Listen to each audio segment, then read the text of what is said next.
في حكاية قديمة عن حمام شمس النيل، مكان كده في القاهرة الناس بتقول عليه مسكون. القصة بتحكي إن في يوم من الأيام المكان ده كان مليان حياة، ناس جاية تتهنى بحمام البخار وتعمل جلسات استرخاء وتستمتع بالجو. بس اللي حصل بعد كده ما كانش متوقع خالص. بيحكوا إن في مرة واحدة ست كانت دخلت الحمام وفجأة حصلت حاجة غريبة. بدأت تسمع همسات حوالينها، همسات مش واضحة، زي صوت خفيف كده بس فيه نبرة تهديد. الست دي اتوترت جدا وخرجت بسرعة تحكي للناس، بس طبعا محدش صدقها، قالوا يمكن مجرد خيال. يوم ورا يوم بدأت الأحداث الغريبة تزيد، أصوات خطوات كأن في حد ماشي في المكان لوحده، موية بتتحرك من غير سبب، أبواب بتفتح وتقفل لوحدها. اللي كان يخش الحمام كان بيحس بشعور غريب كأنه مش لوحده، كأن في حد بيراقبه. واحد من العمال هناك قال إنه شاف شبح لست كبيرة في السن، وشه شاحب وعيونها فاضية. يقول إنها كانت بتظهر فجأة في المراية وتختفي كأنها مش موجودة أصلا. العمال بدأوا يخافوا يشتغلوا في الحمام بالليل، لدرجة إن في ناس كتير قدمت استقالتها. في كمان حكاية بتقول إن في راجل كان بيشتغل في التنظيف هناك، ودايما كان شغال لوحده في آخر اليوم. الراجل ده مرة حكى إنه شاف أطفال صغار بيجروا في الحمام، بس لما حاول يقرب منهم اختفوا كأنهم ما كانوش موجودين أصلا. الناس قالوا يمكن دول أرواح أطفال ماتوا في المكان ده زمان وبيظهروا كل فترة.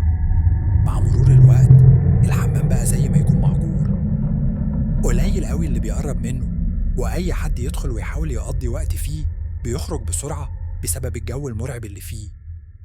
حمام شمس النيل مليان حكايات غريبة، كل ما تتسمع تخلي اللي سمعها يتخيل حاجات تانية أغرب. في حكاية مشهورة عن واحدة ست عجوز كانت دايما بتيجي للحمام لوحدها وبتقعد ساعات طويلة. الناس كانت بتستغربها، لكن محدش كان بيكلمها. فجأة الست دي اختفت، محدش شافها بعد كده، وفضلت الناس تحكي إنها كانت مش طبيعية وإنها بتختفي فجأة من قدامهم. بعد فترة الناس بدأت تشوفها فجأة في المكان، تظهر من غير صوت، بصتها التابتة بتخلي أي حد يشوفها يتجمد في مكانه. في كمان حكاية عن واحد كان بيلف في الحمام في ليلة، وكان بيحكي إنه شم ريحة بخور تقيلة قوي، بس الحمام كان فاضي. الراجل ده كان كل ما يمشي في حتة يحس كأن حد واقف وراه، ولما يبص وراه مفيش حد. في الآخر خرج من الحمام على طول وهو مرعوب، وقال إنه حس كأن في حد بيلعب معاه وبيقول له يفضل هناك. وفي قصة تانية عن واحدة كانت داخلة الحمام مع صحبتها، وفجأة صوت ضحك عالي، ضحك مريب قوي كأن حد بيستهزأ بيهم. البنات ما استحملوش وجروا على الباب، ولما حاولوا يخرجوا لقوا الباب مقفول كأن في حد قافله من بره. فضلوا يصرخوا لحد ما حد من العمال سمعهم وفتح لهم. من وقتها البنات دي ما قربوش من المكان تاني. وفي كمان اللي بيقول إنه كان دايما يسمع صوت خطوات أطفال بتجري وتضحك في مكان الحمام، بس لما يلف يشوفهم مفيش حد. في ناس كانت بتفتكر إنها مجرد خيالات، بس تكرار الحكايات دي خلاها تبقى معروفة. الحكايات كتير، وكل حد يروح هناك كان بيحكي تفاصيل بتخليها يعتقد إنه المكان مسكون فعلا، وإن فيه قوة غير طبيعية فيه.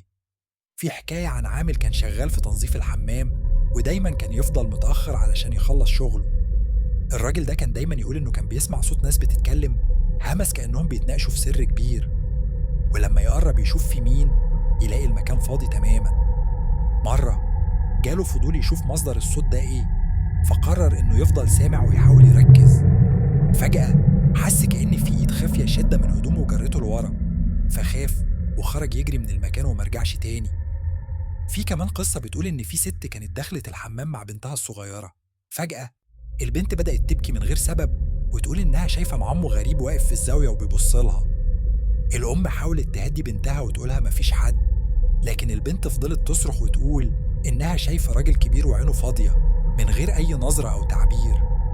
الأم خرجت من الحمام فوراً ومعاها بنتها، ولما حكيت لناس تانية اكتشفت إن في ناس تانية شافوا نفس الشخص. كمان في مرة واحدة من العاملات حكت إنها وهي بتنظف لقيت مراية بتاع الحمام مغيمة، فقامت تمسحها، وأول ما المراية بقت صافية شافت حد واقف وراها من غير ملامح واضحة كأن جسمه ضبابي. لما بصت وراها مفيش حد، لكنها لما بصلت في المراية تاني لقيته بيقرب منها لحد ما وشه بقى قدام وشها في المراية. من وقتها البنت دي سابت الشغل هناك. وفي قصة تانية عن شاب كان رايح الحمام بالليل وكان عاوز يسترخي شوية.